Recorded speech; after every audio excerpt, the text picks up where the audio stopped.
Hey guys, so before we get started on this review, I have to say two things. One, this is my third take, and I'm praying that this is the right one, and this is the golden jewel. And two, I need to get into the origins of me viewing this abysmal piece of animated garbage. I was making a video for my old channel where I react to this dodo bird of a sketchbook when I realized that my screencast was filming nothing but black. I knew people didn't want to watch a live broadcast of space, so I decided to surrender and forever hate this thing. But now, I review movies, so it's time to talk about this completely forgettable pile of feces that has probably been viewed by 0% of you watching. Let's get into it. And before we get into it, please be sure to like and subscribe for more of these videos. I love making them, and hopefully you guys love watching them. So let's get into Arthur's Missing Pal. This movie has a plot that is more generic than a road trip that will have you asleep in enough time to view half of a music video. Arthur, or John Legend, acts like a completely ignorant dunderhead towards his dog Pal, who consistently, quote, annoys Arthur throughout the beginning of the movie. The dog gets tired of this appalling attitude that is being inflicted on him by an aardvark and decides to run away. Arthur and Buster, aka Bust-Up, decide it would be an efficient idea to act as detectives and find the missing runt, even though Bust-Up's on roller skates and has no clue what a square is. What really bothers me about this dumpster of a film is that the plot could be constructed by one alternate plotline that makes the most sense of happening. They call the cops to investigate. It would be so much easier for the dad, the kids, and my eyes if they just called the cops, but at the same time that's like calling the authorities to help you find your missing bike that got stolen from someone bigger than Binky.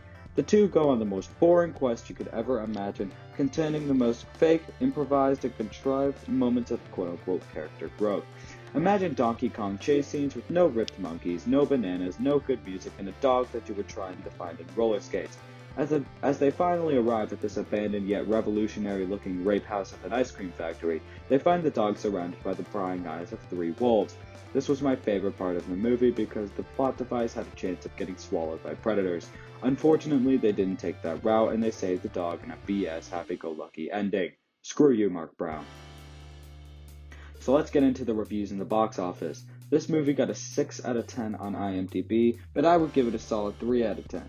This movie was straight to video and was blown over so hard that there are no critic reviews, memorable quotes on Rotten Tomatoes, or box office numbers. That isn't good. But it got a 61% on the tomato meter, so I guess that's better than expected. If a suspiciously stained Superman suit that is size quadruple XL was a movie, it would be this, to paraphrase most reviews. But one stood out to me. It was 1 star out of 10, and I've got to get a sip of my drink before I read this because this is a long one and it is a doozy. Alright. Whew, okay, let's go. Oh my freaking heck. How could they do this? Sorry, let me calm myself down. This movie is just so bad. A bigger blow to Lionsgate's mane than the Aquila and the Bee. First of all, the animation is some of the absolute worst I've ever seen. Not only is it bad, but it is food fight bad.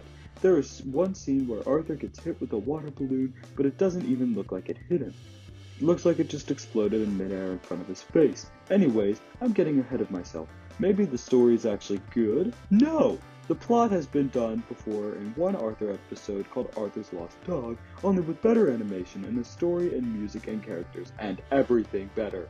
They obviously made an effort to hire most of the original voice actors for this movie, but the characters they couldn't even get the original voice actors for sounded like really, and I mean really bad impersonations.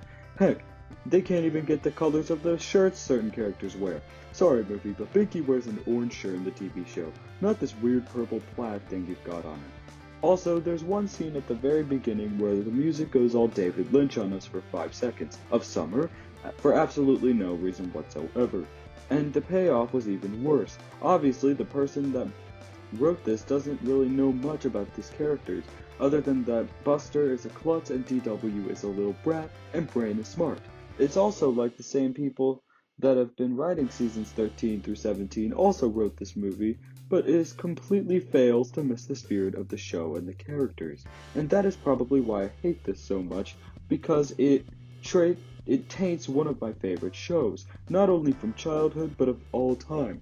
A poor representation of a great franchise. Honestly, if I saw this before I saw any of the Arthur TV show, I would have never gone near anything associated with Arthur ever again. Update. I have done my research and have found that Kevin Scarborough had written this film.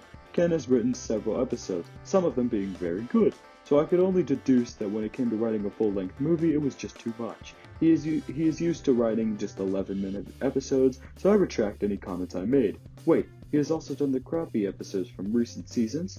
Never mind. Perfect. Perfect review, literally paraphrases anything else I would have said on my plot breakdown. Just love it. I just love this guy. And if you're wondering what the hell was that voice, that was just my impersonation of any critic that reviews movies on Rotten Tomatoes, IMDb, and any movie reviewing websites. This movie made me want to pour gasoline on myself, light myself on fire, and jump out of a 17-story window. This movie is disgraceful and disappointing, and the sad thing is it's been done enough times to align with Avogadro's number. The animation in this movie alone looks like a collage of first-grade art that a teacher severed. Some movies are so bad that they're funny, but this movie is just so lousy, contrived, awful, and half-assed that I can't even chuckle. When the whole reason I was still watching this movie was about to get violated, it brought a malicious grin, but other than that, this movie deserves no kudos. Don't waste your time.